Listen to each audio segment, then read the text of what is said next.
No ar com as principais notícias desta hora.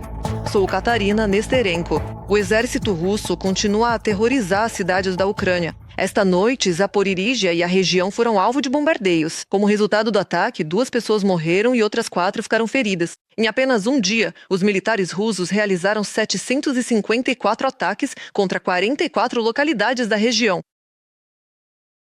E na região de Odessa, as tropas russas continuam bombardeando instalações de infraestrutura energética e industrial.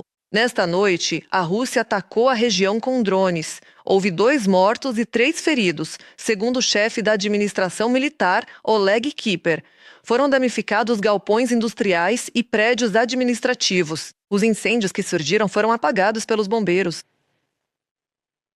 Hoje à noite, a Rússia mais uma vez atacou a região de Odessa com drones de ataque. A infraestrutura industrial, energética e civil foi atingida. Os bombeiros atuaram em vários endereços. Em uma das empresas, 2 caminhões pegaram fogo. Instalações de produção foram danificadas. No outro local, uma autopeças e carros estacionados pegaram fogo. 2 pessoas morreram e 3 se feriram. 2 pessoas ficaram feridas em decorrência do ataque do exército russo a Kharkiv. Uma série de explosões foi ouvida na cidade. Segundo informações preliminares das autoridades locais, Kharkiv foi alvo de um ataque com mísseis. A região de Dnipropetrovsk também foi alvo de ataque dos militares russos. Ocupantes bombardearam a região com artilharia, drones e bombas aéreas. Uma pessoa ficou ferida, informou o chefe da administração militar, Alexander Ganja. Residências, uma construção agrícola e um posto de bombeiros foram danificados. Ao todo, durante a noite passada, os ocupantes russos lançaram 126 drones contra a Ucrânia. 80 deles eram Shahed e também o míssil balístico Iskander-M. As forças de defesa antiaérea conseguiram neutralizar 105 drones. Para que a Ucrânia fique mais forte nesta guerra, é preciso fechar o céu. Foi o que declarou o presidente da Ucrânia, Volodymyr Zelensky, em entrevista ao correspondente internacional da BBC. Segundo o chefe de Estado, a Ucrânia precisa urgentemente reforçar a defesa antiaérea e ampliar sua própria produção de armamentos. Hoje, a questão da defesa antiaérea é a mais difícil. Infelizmente, os parceiros ainda não concedem licenças para que possamos produzir, por exemplo, sistemas Patriot, ou pelo menos fabricar mísseis para os sistemas que já temos. Até o momento não obtivemos sucesso nisso. Volodymyr Zelensky, presidente da Ucrânia, em entrevista à BBC. O 20º pacote de sanções da União Europeia contra a Federação Russa pode não ser adotado hoje. Está bloqueado pela Hungria. Esta declaração foi feita pela alta representante da União Europeia para os Negócios Estrangeiros e a Política de Segurança, Kaja Kallas, antes do início da reunião do Conselho de Negócios Estrangeiros da União Europeia em Bruxelas. Mesmo assim, ela prometeu que a União Europeia fará esforços para avançar com essa decisão. Kallas também destacou que a União Europeia deve pressionar a Rússia para acabar com a guerra da Federação Russa contra a Ucrânia. Até agora, a pressão nas negociações de paz foi direcionada apenas à Ucrânia. Mas está claro que a pressão também deve ser exercida sobre o lado russo, porque é ele o agressor nesta guerra. Se queremos que essa guerra acabe, se queremos que eles não avancem mais, também precisamos de concessões do lado russo. Isso também é absolutamente óbvio. E claro, também vamos discutir o crédito. A União Europeia não pode se tornar refém da Hungria. Foi assim que o ministro das Relações Exteriores da Lituânia, Kosciuszko Mundros, reagiu à intenção de Budapeste de bloquear o 20º pacote de sanções da União Europeia contra a Federação Russa. Ele destacou que o oleoduto Druzhba, por causa do qual a Hungria está bloqueando o pacote de sanções, foi danificado pelas tropas russas e está atualmente em reparo. A Europa já ofereceu várias alternativas para garantir o fornecimento de petróleo à Hungria, mas o país recusou todas. Os ministros das Relações Exteriores dos países da União Europeia vão pedir à Hungria que reconsidere sua decisão de bloquear o pacote de sanções contra a Federação Russa. Foi o que declarou o chefe do Ministério das Relações Exteriores da Alemanha, Johann Wadephul. Estou surpreso com a posição da Hungria. Vamos discutir isso com nossos colegas húngaros. Não acho certo que a Hungria tenha traído sua própria luta pela liberdade e pela soberania europeia. Por isso, mais uma vez, vamos apresentar nossos argumentos aos húngaros, tanto em Budapeste quanto, é claro, aqui em Bruxelas, pedindo que reconsidere sua posição.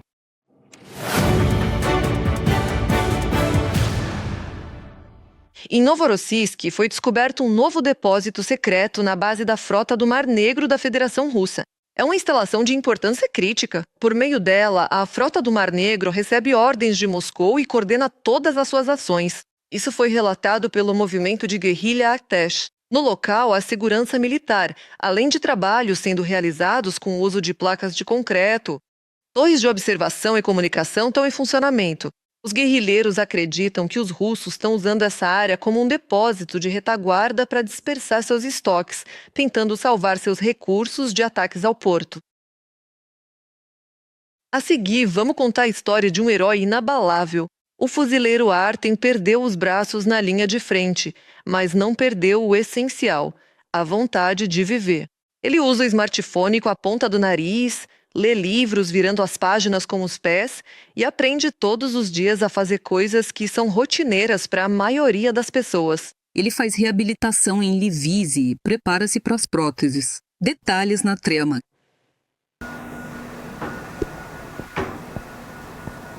Ei, Siri, bloqueia seu telefone. Sim. Ou algum tipo de suporte para colocar o telefone.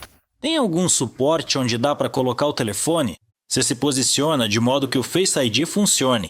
Depois, com a ponta do nariz, toca cuidadosamente na tela. É preciso se adaptar a isso. Não consegui de primeira. Dá para responder mensagens, gravar áudios ou usar a função de transcrição. Art aprendeu a usar o celular sem as mãos na reabilitação. Ele admite que, ferido, achava impossível.